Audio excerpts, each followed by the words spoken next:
A historic moment unfolded in the Vatican. For the first time in the 2 millennia history of the Catholic Church, a US-born cardinal has been elected Pope. Cardinal Robert Prevost will be known as Pope Leo XIV, taking the reins at a time when the Church faces spiritual, social and geopolitical challenges across continents.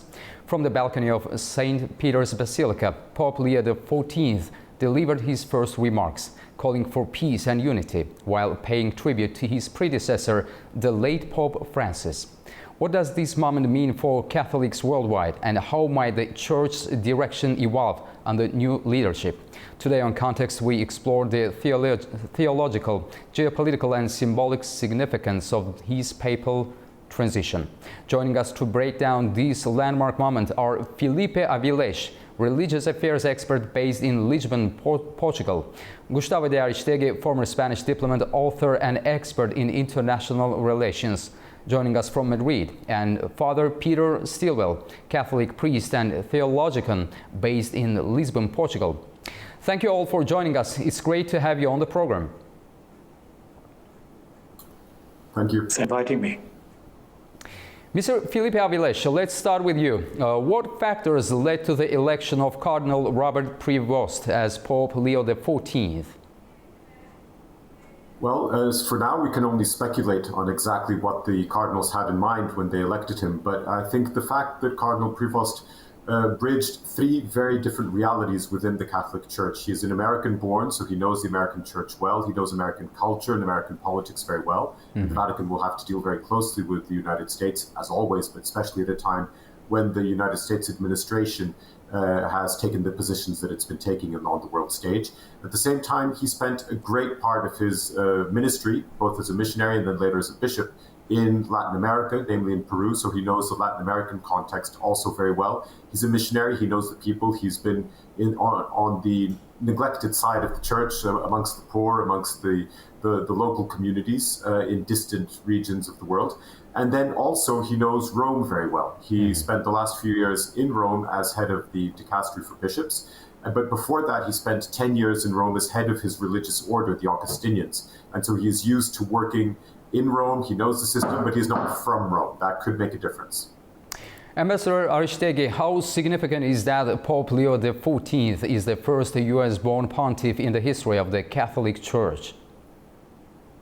Well, I think that beyond nationalities, His Holiness Leo XIV is a much more important figure than just being born in the United States. He is a multicultural man with a deep knowledge of Latin America, Europe, and the United States, who knows many languages, has a very varied formation: mathematician, theologian, philosopher, jurist. Mm-hmm. As Felipe was saying, he has had a very important responsibility, and unfortunately, people don't realize how important it is to be the head of one of the most important orders, the Augustines, like the Jesuits or the Dominicans. It is extremely important. They are very large, very important, very powerful. They have schools, seminars, universities, missions all around the world, and thousands of people that have a pastoral mission. And I think that his vision of the world is going to be extremely positive and important for the moment that we're living. Geopolitical situation of the gravest nature, with a vocation for peace. It is the most repeated word in his handwritten speech yesterday. Mm-hmm. We were very touched by it. I think that he is a pope of hope, a pope of unity, a pope of communion, a pope that is reaching out to those that are Catholics, those that are Christians that are not Catholics, and those that are not necessarily Christians or Catholics. And I think that as a Catholic, we have to be extremely proud of the influence, the prestige, and the respect that the universal church has in the world. We must not forget that the oldest, most intelligent, deepest, and far-looking, far-reaching diplomacy of the world is the Vatican diplomacy. Mm-hmm. It is, when I was in the diplomatic academy, I always remember my professors telling me that the Vatican diplomacy was the best informed in the world because they had a representative in every parish in the world. And sometimes it's not even important to be in countries that have a majority of Catholics or Christians. It is even more important the parishes, priests, and believers that live in places where Christians and Catholics are a minority. Because of course the very sensitive information, feeling the kind of touch and connection that the Church is going to have through the different priests, monasteries, abbeys, missionaries, and that we are all, the believers were part of the Church. This is what synodal means, and His Holiness made a very clear reference to that. So I really think that this is a moment of hope in a very dark geopolitical moment. Father Peter Stilwell, why did Cardinal Robert Prevost choose the name of Leo XIV, and what historical significance does that carry? Well, I can speak to the significance the name means to me. Why he chose it, we'll have to ask him later. But Leo XIII in the 19th century was a very important pope, helping the Church move through a time of transition. The papacy had lost its papal states at the time of Pius IX, and the feeling was that the Catholic Church was under attack after the French Revolution, and the liberal forces in various countries, which were traditionally Catholic countries, the Catholic Church was being despoiled of its position and sometimes of its very properties, as happened here in Portugal. And it was in this state that Leo XIII took over, and he was a person who'd had diplomatic experience in Belgium. He'd actually traveled also to England to speak with Archbishop Wiseman, and he knew the issues that were being raised by growing industrialization, the growing of the number of workers in Europe, and that it's really not touching them. Other than in England. In England, it was a different situation because the workers were mainly Irish. But this meant that when he was appointed Archbishop of Spoleto, he was very careful about issues relating to the poor. He set up places to receive people who had nowhere to stay. He set up a bank, rather like Yunus did now in the 20th century or the late 20th century for giving small loans to people for them. So he was very, very aware of social issues. He was elected Pope, and he is considered to be the Pope who brought social doctrine of the Church into the magisterium of the papacy. Certainly after the Middle Ages, we could also mention Leo the Great as also being someone interested in these issues. Leo the Great was the great pope in Rome at the time when Attila the Hun invaded Italy, and it was Leo who went home to speak with Attila and convince him not to invade the city of Rome. And so for a long tradition that the Leos are good at diplomacy. So, Mr. Avilesh, what does this election signal about the evolving identity of the Catholic Church in the 21st century? Well, based now also very much on what Father Peter Stilwell said, I think it shows that the Church is aware that the world is changing. The balance of powers is changing also. Many of the cardinals, as they were going into the conclave, mentioned that the Church has to be aware that the demographic and economical axis of the world has shifted to the east, has shifted to Asia, and choosing a pope who is who is both from within and from without the old world church, because he is both in Rome at the moment, but he comes from North America and he has this Latin American experience, is a sign of trying to bridge these gaps.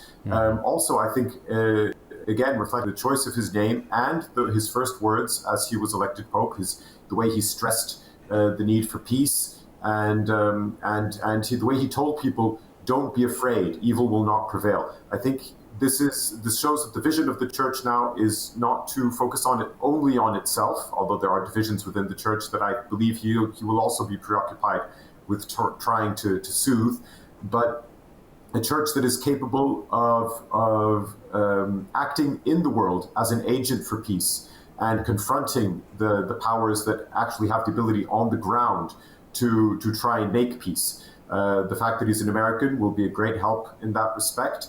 I believe also being an American may give him an advantage to be able to intervene through influence in the Middle East. It could play against him in terms of relations with Russia, because, of course, Russians tend to be skeptical of the West in general and very especially of Americans. So we'll see how that plays out.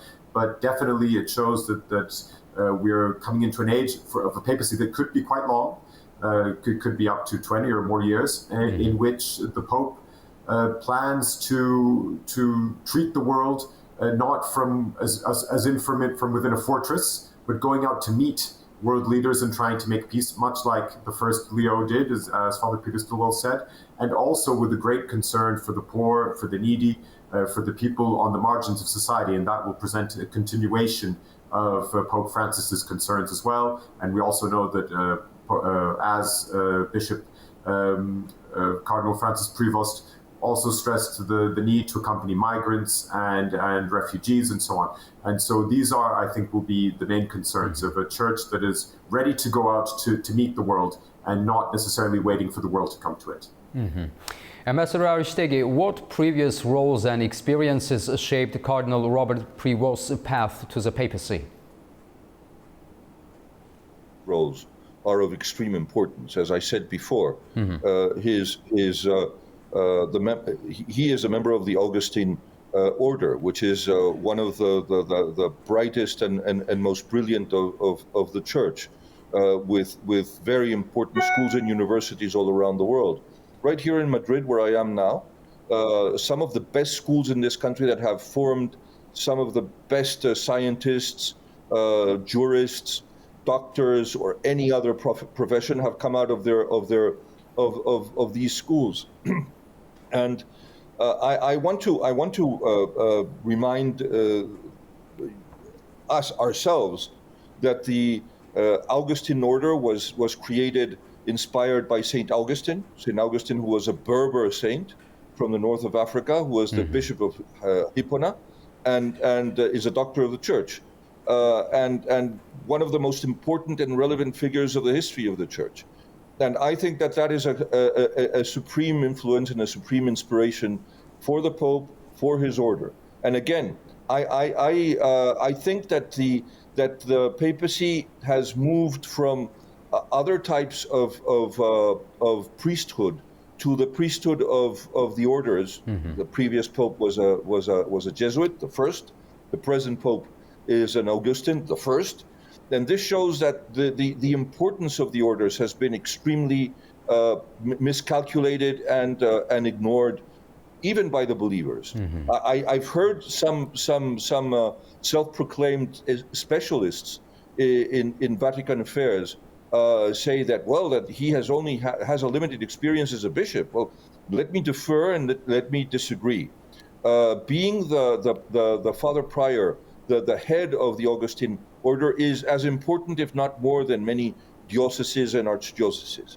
First. Second, his experience with the poor, the forgotten, the abandoned, the oppressed in different parts of the world is of phenomenal importance. He's not a priest of the city. He's not a priest of privilege. He's a priest that knows all the aspects of the church, of the universal church. And lastly, he was the prefect of the ministry, if you want to call it, the dicasterio of bishops' affairs. Not only the one that makes the selection for the Pope to appoint bishops and archbishops around the world, to make the selection for the Pope, His Holiness, to choose out of, but also to manage and to have a direct relation with the bishops of all around the world. So if anybody in that conclave actually knew more about his colleagues in the conclave, then most of them, or the majority of them, was exactly Pope Leo XIV. The exception to that were those that were high representatives or high members of the Curia, the Camerlengo, the Dean, or the Secretary of State, which of course are the highest ranking officials in the Vatican. So I really think that all of his roles and his experience are of supreme importance. And I really think that since he comes from the base of the Church, it is very important that the Pope, who is a head of state, who is the spiritual leader of us 1.4 billion Catholics, and who is also the head of the most ancient and intelligent diplomacy in the world, it is extremely important that he is a Pope that walked the streets of the poor neighborhoods, of the middle-class neighborhoods, and that was the bishop of a very small diocese in a country like Peru. I must admit that I didn't follow the conclave as I would say intensely as others have, but the result has enormously touched me, and I am full of hope. And I'm going to tell you something. I live in Morocco. I am married to a Moroccan lady, and she had a great admiration for Pope Francis, and she is full of hope about this Pope. And when I was ambassador to India, I told her that you will see, when I introduce you to the nuncio and his team, that you will be meeting some of the finest professionals that have the spiritual side of their ministry, because they are priests, and of course the nuncio is an archbishop, and you will also see the finest diplomats and the most well-informed, the most able negotiators and the sharpest analysts. And we started going to the dinners and the masses and the events of the nuncio, and we had very deep conversations about the situation in India, about the situation of Christians in India, of Christians in the Middle East, and she was really overwhelmed by the wisdom and the prudence and the caution and the balance and the moderation of these men that serve the church in different capacities in different parts. Of course, the church is made out of men, and the defects of the church are not the defects of the church, the defects of the man that form the church. And we are all the church, the believers and the hierarchy. So actually, I do think that this is a very special moment, a moment that, some people were talking about divisions in the church. We have seen that this conclave has overcome all of that and has put, I think, the church of the 21st century in good and able hands. Father Stilwell, what were the key themes in Pope Leo XIV's first address from the balcony of St. Peter's Basilica? Apart from what has already been mentioned, I would say the fact that he said that we have to be building bridges. Obviously, within the Catholic Church, these bridges have to be built between different sensibilities, people who are conservative, people who are more progressive, people who want to change. But I think Pope Francis projected the papacy on the world stage, namely in the area of interreligious dialogue. Dialogue, perhaps that interreligious dialogue, mainly with the Muslim world. I think the papacy appears nowadays as leading, how would one say, amongst the various religions in the world. It appears as a sort of senior figure with a stage that is given it by the fact that the Pope is simultaneously the head of the Vatican state. And so there is a network, as was mentioned by the other speaker, the ambassador from Spain. He has a network of connections all over the world. If you want to put your ear to the ground to know what is happening in any part of the world, the Vatican is an excellent place to do so. And the Pope will be expected to speak in name of other religions as well. But he cannot do that merely on a question of his status as Pope. What we have learned over the last decades is that interreligious dialogue depends very much on personal relations. And this was something that Pope Francis built up. Friendship with leaders of other religions, and he was very careful to visit them and to talk to them and to discuss and to publish the signed documents with them. And that would be an area where we will have to see how Leo XIV manages to fit in. He has the profile, he has the knowledge of the world, because he was general of the Agostinians for 12 years, and so he knows the world in that sense. Now, will he be able to set up these bridges with other confessions, other religious traditions, in order to jointly contribute to solving some of the world's problems? Religion, in some places, be part of the problem, but in general, as has been said so often, religion is also very much a part of the solution. Thank you to our guests, Felipe Avilés, Gustavo D'Aristegui, and Father Peter Stilwell, for your thoughtful insights. Thank you very much. And thank you to our audience for joining us on Context. I'm Bakhtiyar Hasanov, and see you next time.